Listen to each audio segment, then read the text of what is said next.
disappointment either destroys you or drives you, and you have to decide which one it's going to be. If you don't consciously decide, there's always going to be more BS for you to deal with. And I think, but that's why I think, when I do my events, the reason I do the 12 hours a day, it's not because I like talking. It's just that I can tell you something all day long, or I can get you to build the muscle. Yeah. And the build a muscle is by experiencing it. I always tell people a belief's a poor substitute for an experience. Like, I can have a belief about you, but now I experience you. So I get to know who you are, right? The same thing's true as, like, you have a belief about China, you have a belief about working out. So I try to give people experiences that are so profound. And then, the studies they did, they found people 12 months later, 11 months later, we're still in the middle of COVID. They did my digital seminar, and they measured my body, like, the amount of times I jump 1,000 times in a day, and I weigh 282 pounds, and I come down 4 times the body weight, so it's 1,000 pounds times 1,000 pounds of pressure. My lactic acid, if you've ever been with a friend and you're running and you can't talk, the point you can't talk is the level 4 of lactic acid. I'm at an 18 and still speaking. So they decided to do that on my audience, and they found an interesting pattern. This is the same group that works with some of the, Super Bowl champions and some of the Stanley Cup champions and so forth. There's a ratio in the body of testosterone versus cortisol, the stress hormone. And when the ratio is balanced, they call it the championship bloodline or bloodstream. It literally gets you to follow through. So when they did my audience in my live seminar, they found that people literally mirror me all the way through the experience. That's phenomenal. Biochemically. That is phenomenal. But then we did it, because all of a sudden, overnight they said to me, we're going to San Francisco, and the governor of California says you can only have 10 people, and we have 15,000. So I was like, we'll go to Vegas. They'll never shut down Vegas. They shut down Vegas. I was like, okay, we'll do 1,500 movie theaters with 10 people in them. They shut down the movie theaters. Like, okay, we'll go to a church in Houston. I got a buddy, I'll rent his church for 15,000 people. They're not going to keep Costco open and shut down the church. They kept Costco open and shut down the church. So I finally said, okay, I'm not going to do some crappy little webinar. So I got this vision. I'm going to build this facility with 20-foot high LED screens, 50 feet wide, all around me. I'm going to call Eric Yon at Zoom. I'm going to get them from 1,000 up to 25,000 people so I can interact with people live in real time. I'm going to build an app so they can shake it. And the more people do it, the louder it gets, so it's real. So I built this whole thing. So now we're doing bigger events than ever in our entire history.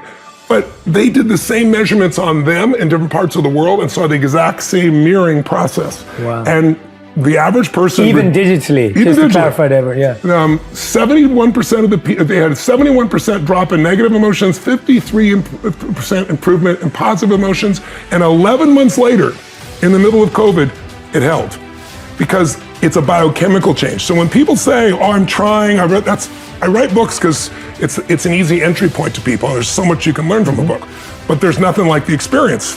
That's why I do the events.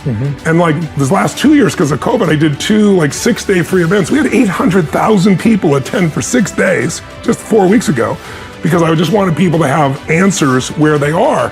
And then people start to see, they get momentum, but it's hard to do just reading something or watching a couple of, 20-minute or 15-minute or 5-minute little pieces on YouTube. Yeah. Those are great. They might inspire you, but a transformation requires immersion. It's like, if you ask the average person, did you study a foreign language in school? Most people, oh yeah, high school, college, speak it. They don't.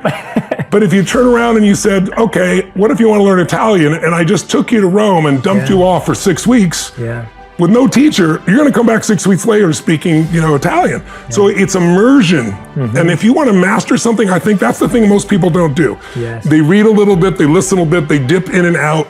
They don't go day and night, night and day in total immersion in something that transforms them, and also something that makes them push through their fears.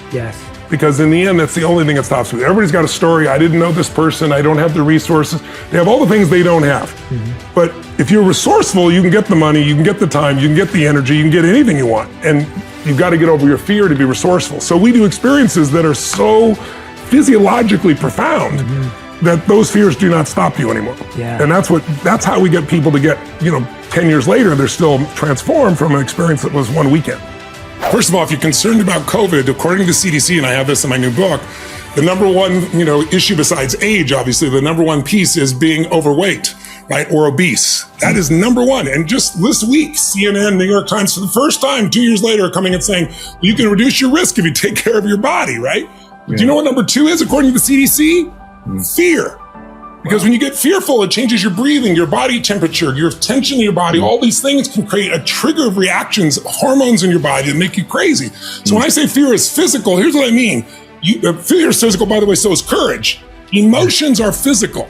If you're really scared, if you've ever been at that point where you're like freaked out about something and you can't quite fully swallow, or you got that feeling in your gut. Certainly. But courage is also physical. That's what you're talking about. Like, it's like I trained myself from a very young age that the number one thing I had to do so I would follow through on the things we're talking about here is I had to have a mind and body that were strong together. That every day I was going to do something to strengthen my body, even if it was just 10 minutes or 15 minutes. Something was going to shift me physiologically to do that. And so I get scared or I get frustrated and I go on a run, I go on a sprint, and I wasn't in shape, didn't matter. I pushed myself beyond what I was comfortable with. I go lift weights and I pushed beyond what I was comfortable with. And when you do that, everything in your nervous system changes. Because all of a sudden, when you face something and you push beyond the comfort zone, you get stronger and stronger. Even a little bit each day changes things. So think about it. Courage, you're not afraid. Because there'd be no need for courage. Courage is you're scared shitless, but you do it anyway. Yeah. And so training your body, and you and I both do this, right? We train intensely because we know this is the resource through which my mind's going to try to make decisions. And then the second thing is every day you got to feed your brain, your mind, because if you don't, crap is going in there automatically. We all know that, right? Yeah. I mean, today it's chasing you because we all know, the news knows, they're not bad people, they're good people. They're just doing their job. Their job is make sure they make as much money for their shareholders. And they know one formula works. And it's pretty obvious these last 2 years more than ever.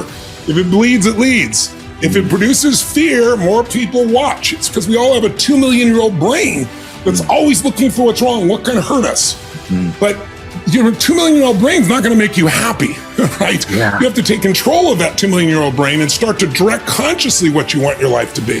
So changing your body radically by a workout, by a run, by a push, by whatever you're going to do, shifting by feeding your brain every single day, and then making sure every day you're taking some form of action towards a compelling future. Like, what am I going to make better? If you have nothing to look forward to, you're going to be pissed off, you're going to be frustrated, you're going to be depressed, you're going to be overwhelmed.